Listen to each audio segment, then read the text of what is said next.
आपका स्वागत करते हैं इस वीडियो में। जब भी कोई एविल प्लैनेट, मैलेफिक प्लैनेट आपकी जन्म कुंडली में आपके लिए समस्याएं क्रिएट करता है तो वो ऐसा भौतिक रूप में नहीं करता है। इसी वजह से अगर हम इस बात को समझ गए कि उसकी समस्याएं क्रिएट करने का तरीका कैसा है तो हम उसके लिए एक काउंटर स्ट्रेटेजी तैयार कर सकते हैं, काउंटर लेयर तैयार कर सकते हैं। इसीलिए सबसे पहले ये समझना जरूरी है कि जो भी समस्याएं पाप ग्रहों के द्वारा क्रिएट हो रही हैं वो क्यों हो रही हैं और उनका समाधान कैसे कर सकते हैं। यही आज के वीडियो का विषय है। चलिए सब्सक्राइब करके, लाइक करके इसे शुरू करते हैं। जब आपके घर के ठीक सामने कोई बंदा एक दीवार खड़ी कर देता है तो उस दीवार को हाथों से हटाना संभव नहीं होता है। इसके लिए बहुत ज़्यादा ताकत चाहिए और इसमें बहुत सारी पेचीदगियां हैं, समस्याएं हैं, बहुत सारी उलझनें हैं, दिक्कतें हैं और डर हैं।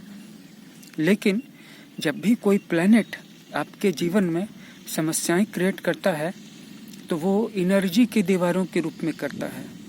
और ये एनर्जी की जो दीवार है ये अक्सर एक ऑर्ब के रूप में या एक मंडल के रूप में होती है, न कि एक सीधी दीवार के रूप में।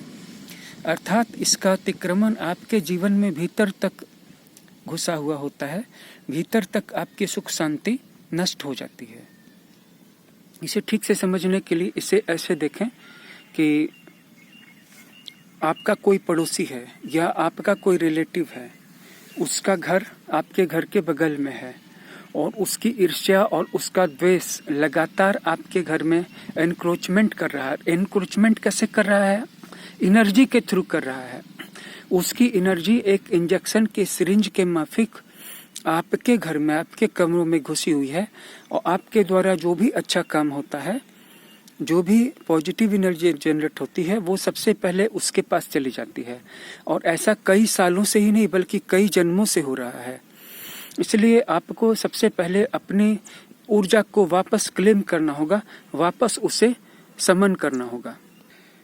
जिसका मतलब ये है कि आपकी जो ऊर्जा दूसरों के पास स्टीलिंग के द्वारा, चोरी के द्वारा, रॉबरी के द्वारा चली गई है, बहुत तरह की चालाकियां इसमें होती हैं। इसमें रोज रोज का वर्क शामिल होता है, क्योंकि जो लोग सृष्टि क्रम में नीचे के लेयर्स के प्राणी हैं, नीचे के लोगों के प्राणी हैं, वो खुद से अपनी ऊर्जा जनरेट नहीं कर सकते और इसलिए उनकी व्यवस्था है कि वे उन लोगों की ऊर्जा चोरी करें, ऊंचे लोगों के प्राणियों की, जो लोग अपनी ऊर्जा खुद से जनरेट करते हैं। लेकिन चूंकि ऊर्जा कहा हुआ सुनती है, all kinds of energies listen to you, चाहे वो वाइट एनर्जी हो, चाहे वो ब्लैक एनर्जी हो, चाहे वो डार्क एनर्जी हो, चाहे वो ग्रे एनर्जी हो या रेड एनर्जी हो, हर एनर्जी को आप समन कर सकते हैं और आपकी अपनी ऊर्जा तो आपके पास वापस आ ही जाएगी। अब इसे दूसरे तरीके से समझेंगे। एक बार की बात है, हम लोगों के पास एक पालतू गाय थी, काऊ, डोमेस्टिक काऊ। उस गाय को हम लोगों ने जहाँ से खरीदा था वो इलाका काफ़ी पिछड़ा था, वहाँ पे सड़क नहीं थी, वहाँ पे इमारतें नहीं थी और वहाँ पे जब भी कोई उत्सव होता था तो उसमें कोई डीजे या लाउड स्पीकर नहीं बजता था। इस वजह से वो गाय जब हमारे घर आई और हमारा घर जिसके ठीक किनारे से एक सड़क गई थी और हमारे इलाके में आसपास में लगभग हर रोज एवरेज साल के 12 महीने एवरेज 12 घंटे डीजे बजता था, ज़्यादा ही जो कम नहीं। और कभी कभी तो एक एक समय में 5-5, 10-10 डीजे पड़ोस में बजते थे। तो जब हमारी गाय हमारे घर में आई, हमने उसे वहाँ से लाया दूर के गांव से को, क्योंकि हम चाहते थे कि हमारे घर में एक डोमेस्टिक एनिमल हो, प्यारी प्यारी गाय हो, क्योंकि कोई भी डोमेस्टिक एनिमल पालने से आपके हेल्थ पे उसका पॉजिटिव असर पड़ता है। तो जब ये गाय आई तो हमारे घर के बगल से जो सड़क गुजरती थी उसमें से बहुत सारी डीजे की लदी हुई बड़े बड़े स्पीकर्स की गाड़ियाँ गुजरती थीं, या कभी कभी ऐसा होता था कि शादी या शादी से संबंधित पेड़ पूजा, पानी पूजा, तो महिलाएं गुजरती थी और उनके आगे पीछे डीजे रहता था।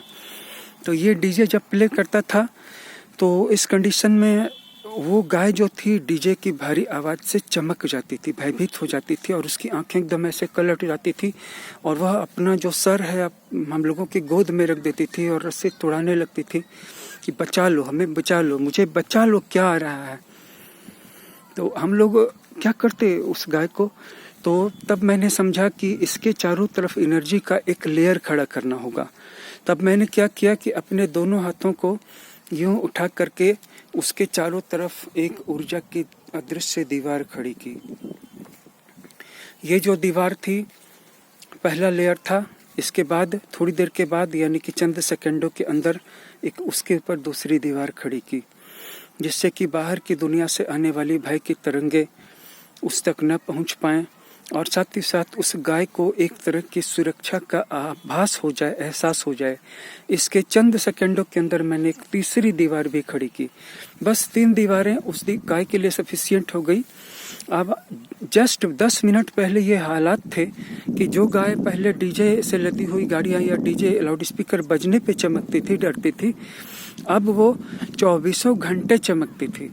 जब कोई डीजे नहीं बज रहा है तब भी वो दहशत में, आतंक में चमकती थी। और साथ ही साथ स्थिति ये थी कि अब उसको हर समय बचाना पड़ता था, हर समय उसके पास खड़े रहना पड़ता था।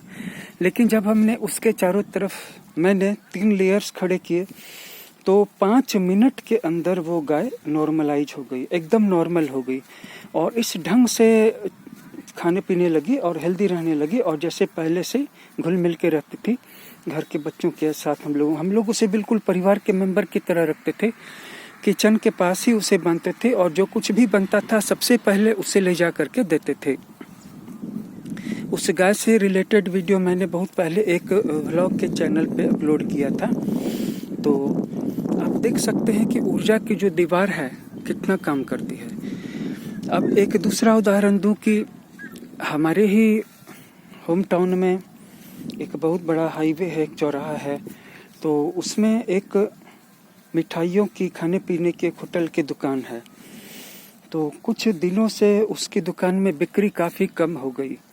तो बिक्री कम हो जाने का कारण ये था कि उसके पड़ोस में जो दुकान मिठाइयों और खाने पीने की चीज़ों का जिसने खोला था, वहाँ पर 4-5-6 लोग जो थे, यानी कि वो दुकानदार, उसके 5-6 बेटे और 2-3 स्टाफ, ये सभी मिल करके आने वाले ग्राहकों को ज़बरदस्ती बुला बुला के अपने यहाँ खींच लेते थे और इस तरह से उन्होंने इसकी दुकान में काफ़ी ज़्यादा निगेटिविटी क्रॉप कर दी थी और धीरे धीरे इसके दिमाग में ये बैठ गया कि अब मेरी दुकान नहीं चलती है। और आज से 3-4 साल पहले, यहाँ तक कि कोरोना के काल में भी जितनी उसकी बिक्री थी उससे 40 या 30% रह गई। और इधर जो इन्फ्लेशन है, तो इन्फ्लेशन के बीच में आप सोच सकते हैं कि उसकी स्थिति जो है 10-15% रह गई, जो एक समय में जितनी मजबूत हुआ करती थी। तो वहाँ पे मुझे स्टडी करने का मौका मिला, तो वहाँ पर मैंने देखा कि दीवार में यानी कि दोनों दुकानों के बीच में जो दीवार थी, एक तरफ उसकी दुकान, उसकी ज़मीन थी, एक तरफ इसकी दुकान, इसकी ज़मीन थी।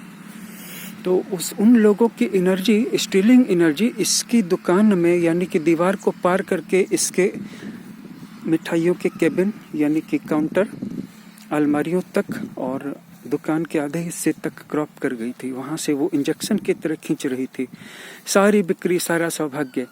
यानी कि इसके पास मेहनत तो थी, पूंजी तो थी, ये वर्क भी करता था ये परिवार होटल वाला, लेकिन इसके पास सुरक्षा का कोई मामूली कवच नहीं था, उसका कोई बंदोबस्त नहीं था।